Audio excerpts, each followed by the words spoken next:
दो तीन नुक्ते उठाए गए। पहली बात तो मैं रिस्पॉन्ड करना चाहूँगा जो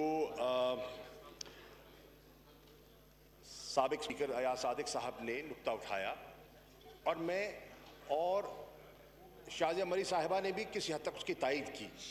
पहली बात तो मैं इन दोनों से इत्तफाक करता हूँ।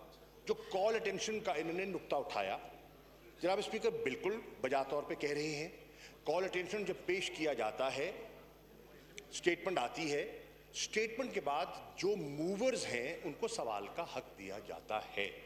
अब उनको मिलना चाहिए था, बजा कह रहे हैं, उनको मिलना चाहिए था। अब हुआ क्या? अब इसमें हमें यहाँ ऑपोजिशन का भी रोल आ जाता है कि जहाँ आप हक मांग रहे हैं और आपको हक मिलना चाहिए, वहाँ ऑपोजिशन को भी आप ही के बहुत से मोजेस मेंबरान पॉइंट ऑफ ऑर्डर पे खड़े हो गए।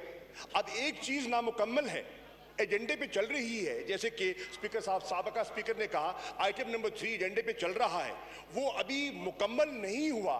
यहाँ से बहुत से दोस्त खड़े हो गए पॉइंट ऑफ ऑर्डर्स पर।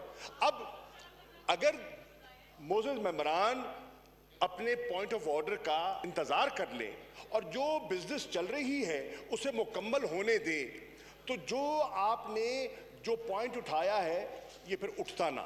एक नंबर 2, अयाज सादिक साहब ने कहा, और यहाँ मैं थोड़ा सा इनसे इख्तलाफ करूँगा कि वो वडेरे नहीं है, पर मुझे शक्ल से कोई इतने मजदूर भी दिखाई नहीं दे रहे। ठीक है जी, अल्हम्दुलिल्लाह, अल्लाह का करम है इन पर। ECL की बात की, ऑनरेबल मेंबर ने ECL पे सुप्रीम कोर्ट के चीफ जस्टिस साहब का हवाला दिया कि चीफ जस्टिस साहब ने नाम हटाने का हुक्म सादर किया। नहीं, हुक्म सादर नहीं किया, उन्होंने कहा कि इसको कंसिडर किया जाए।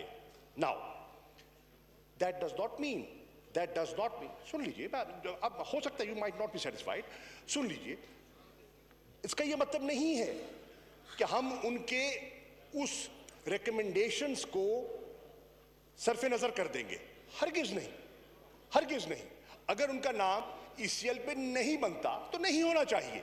सवाल यह है कि जब कैबिनेट में यह मसला लाया गया, कैबिनेट ने इसको कंसिडर किया, तो वहां एक नुक्ता उठाया गया कि अभी तक चीफ जस्टिस साहब ने जो फरमाया है, जो उनके इरशादात हैं, वो हमें जजमेंट, डिटेल जजमेंट नहीं मिली।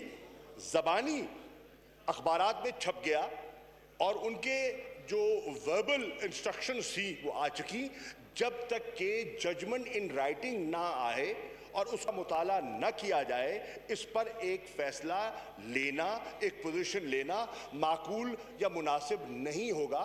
तो इनकार नहीं किया गया, सिर्फ वक्त मांगा गया है कि इसको एग्जामिन करने का मौका दिया जाए, और उस एग्जामिनेशन के बाद, और ये भी कहा गया कि उसका एक तरीकाकार है, मिनिस्ट्री ऑफ इंटीरियर में एक कमेटी है, वो उसको एग्जामिन करती है, और वो भी इस गवर्नमेंट ने नहीं, माजी में उसकी एक रिवायत बनी थी, प्रेसिडेंट मौजूद है कि कैसे कंसिडर किया जाता है, ECL पे नाम कैसे डाला जाता है।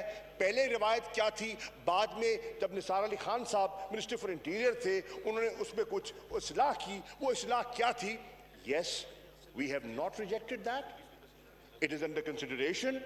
Once the detailed judgment has been examined, the government will take a position on that. Ayaz Sadiq साहब, क्योंकि एक पर्सनल एक्सप्लेनेशन करना चाहते हैं, अयाज सादिक साहब